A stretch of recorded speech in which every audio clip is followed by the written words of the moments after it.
Good afternoon, everybody. I'm Roberto Vecchi, and together with Isabel today, we would like to walk you through a bit of what VI-WorldSim is doing to support the virtual sign-off of products in the context of ADAS. So I would like to start from something that we have seen many times during the day from many other presenters. So the challenge is always the same, and I don't want to repeat it. But what I want instead to emphasize is that for ADAS, all what has been discussed is true, but there are a couple of additional goals that, from our perspective, are fundamental, and simulation could help a lot in this respect. One is the fact that whatever we develop in terms of algorithm, of assistance system, should be safe. This is a very simple example, but there are many situations in which a failure into the control strategy or in the perception of the environment may end up into very critical situation. The second, that is something a little bit less discussed or known, is the fact that an ADAS system needs to be accepted by the user. I think, and these days I was talking quite a bit to the people around, still a lot of basic ADAS functions are simply getting disabled by the user when they get in their car. This is why, because simply they are not comfortable with the way this function coupled with their driving style. And this is something that is very bad. A lot of people spend time developing this, and then users simply switch them off. Spending more time and using more tools at simulation and anticipating and including more of the feedback from the users could help a lot in avoiding this situation. But how we can get there? In order to get there, we need to have a platform. We have Lou this morning already discussed quite a bit the concept of platform. For ADAS in particular, this platform starts from the vehicle and should be a pretty nice vehicle, fully featured, accurate, and that's the result of vehicle dynamics application, something very well established in all companies.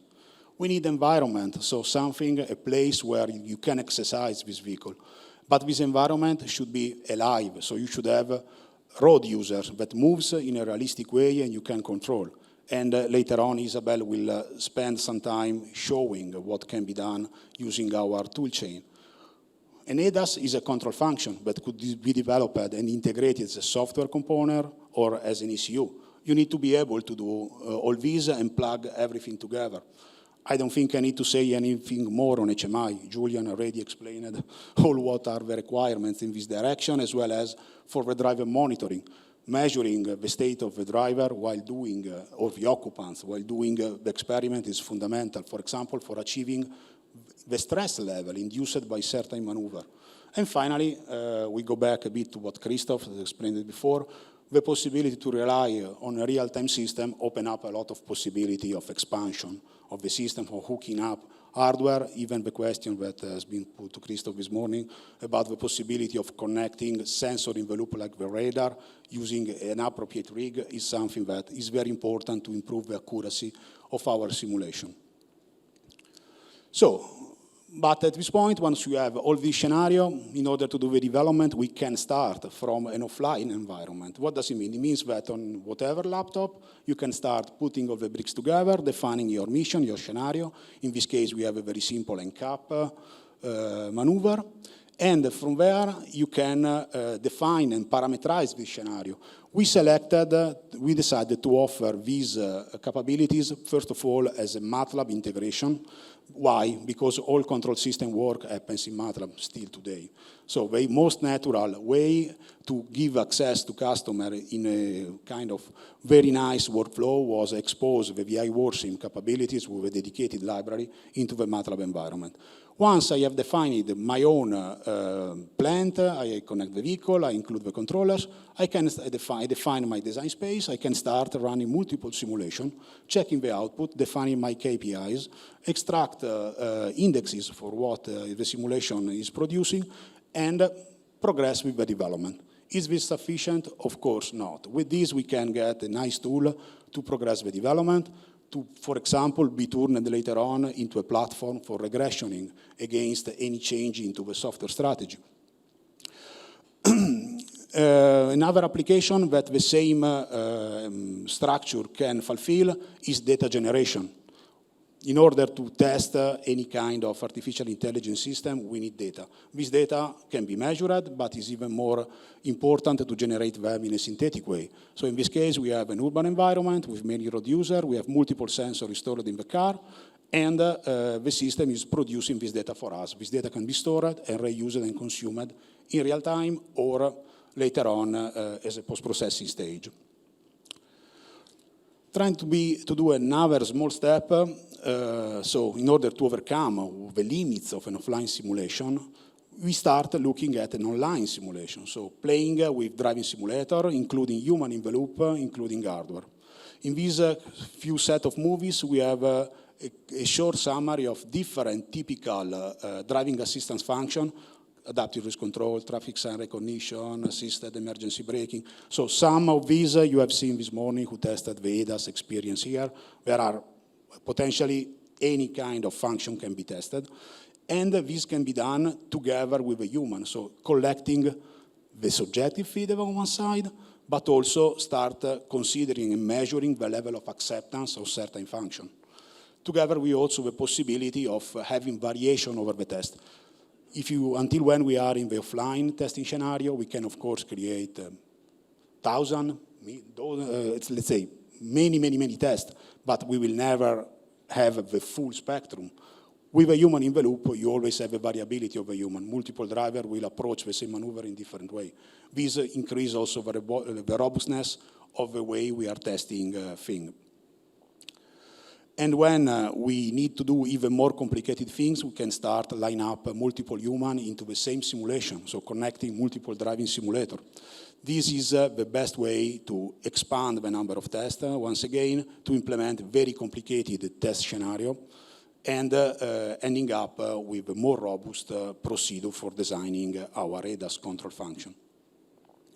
With this, I will hand over to Isabel, that will focus a little bit more on the traffic engine capabilities and the scenario expression possibility. Right, thank you, Roberto. So with most traffic scenarios really fall into one of two categories. In the beginning of a development cycle, you tend to have these really simple and short scripted events that you can very quickly set up and easily reproduce and repeat. Versus later on, as you're nearing the end of a product cycle, you want to create real-world driving conditions so you can have that full coverage and validation of whether you're developing autonomous driving or ADAS controllers. But in contrast with these scripted events, when you're trying to create complex and immersive driving scenarios, you don't want to have to be bogged down and script every little events and interactions between cars and pedestrians. And this is where VI-WorldSim comes in. So for the rest of the talk, I'm going to show you a number of features from VI-WorldSim that will help you achieve both the simple and the complex free driving type of scenarios. So first, we'll have a look at the simpler end of things, the simple scripted events. So with NCAP, a lot of the times what you're trying to do is purposely create these near collisions between two vehicles or a vehicle and a vulnerable road user, so like a pedestrian in this example. So you have a vehicle under test that pulls up, and the pedestrian has to jump out to the road at just the right time so that they could collide, or almost collide. And this might look really simple to do, but it does have some hidden challenges. Because NCAP requires that you repeat the same setup multiple times with different vehicle initial speeds.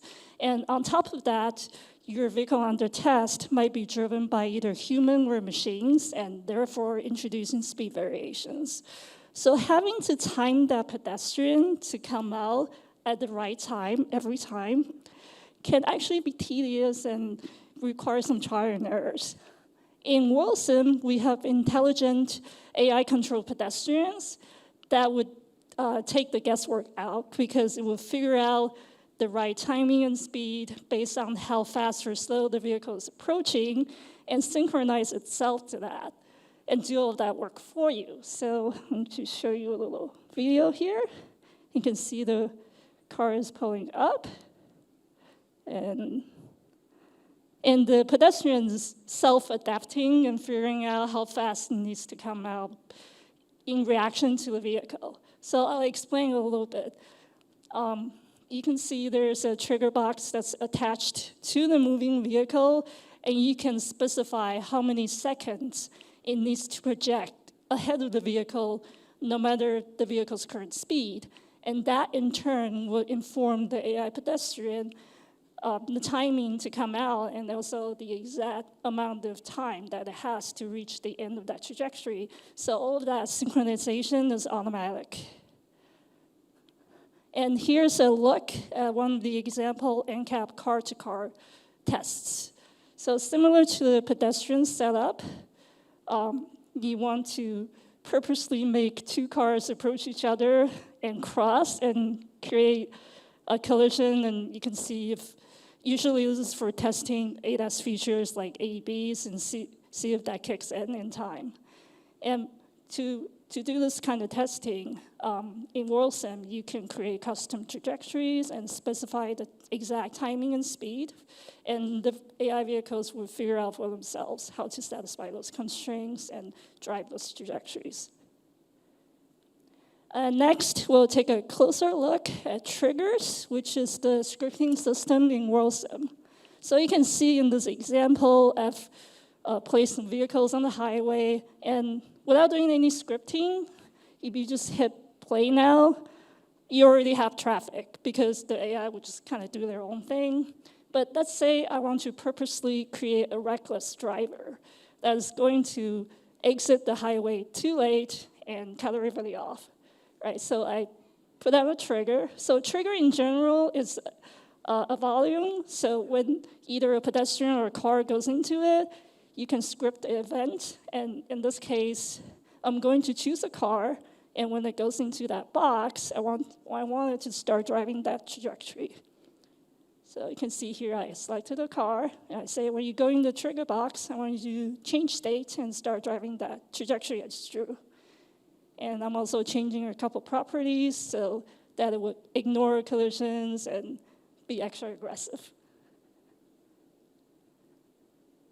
And you might have noticed that I only had to script that particular car, and I can leave the rest of the traffic alone, and the AI would just figure out how to react to that.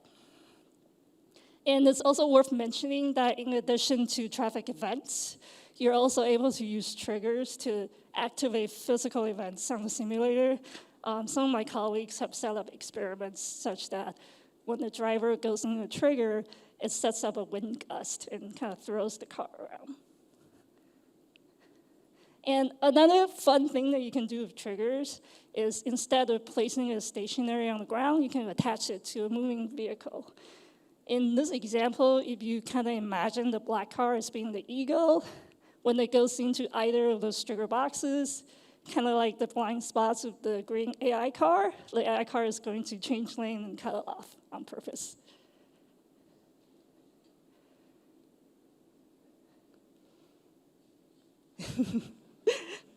Yeah, this is a lot of our engineers' favorite. All right, so now we're going to take a look at the other end of the spectrum, which is the complex free driving scenarios. I've compiled a little montage that shows you a sampling of our building environments. The first up is Wolfsburg, Germany. And some of you might have seen this environment earlier in the day on our static ADAS demo. And you can see here, I purposely put down some cones near the entrance of the tunnel as part of the scenario, so the AI would have to detect and go around them. And here you see the cars choosing to go into gas stations and making U-turns, just creating a very vibrant urban driving kind of scenario. And here is our favorite proving ground, M-City. And I've set it to nighttime and added a little weather. And you can see without doing any scripting, you already have a pretty dynamic scene going on where you have cars yielding to each other and people waiting across the street and the lights changing. I also want to mention that we also have a custom map import pipeline through Roadrunner that let you create your own map from either from scratch or importing OpenDrive files in a variety of GIS file formats. And once you make your own map and go through our import tool, you then have access to all of the features like AI, sensors, weathers, obstacles, scripting. All of those will work with your custom imported map. And next up is another one of my favorite features. We have this building library of static obstacles, so cones, debris, trash, or you can also choose any of the vehicles and make them park or pulled over on the side of the road. And using these, you can create really, really dynamic and complex scenarios really easily. So like here, I purposely set up some street parking on both sides of the street, so the AI cars are forced to weave around them. And they do this on the fly. They detect the cars and obstacles in the way and figure out how to go around them. So here is a little construction scene where you're forced to swerve into the oncoming lane.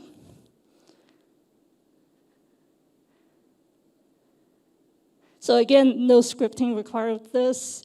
You just place the obstacles down on the map somewhere, and the AI will react to them. And of course, accidents on the side of the highway. And you can see the cars, they're seeing them, they try to maneuver and while watching out for one another.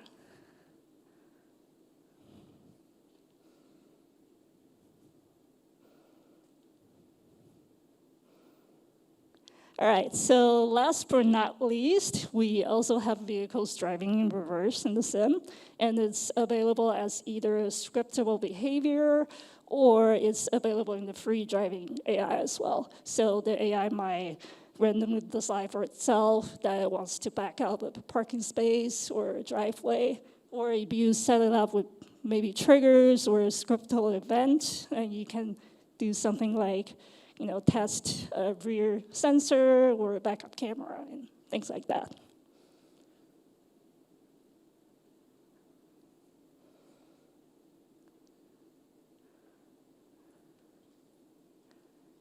All right, so to conclude, VI-WorldSim offers a variety of tools that help you develop your product in various stages of the development cycle, starting with offline simulation tools, and we also have an SDK that let you do software in the loops, such as including simulant models.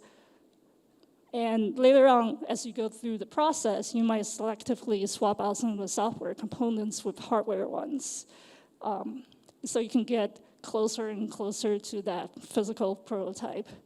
And we also have driving simulators that will let you include driver in the loop and do accurate ADAS studies with humans and also assess a wide variety of driver profiles. And combining all of that with our state-of-the-art AI, as well as easy-to-use scripting system, you can really create any sort of scenarios easily. Thank you.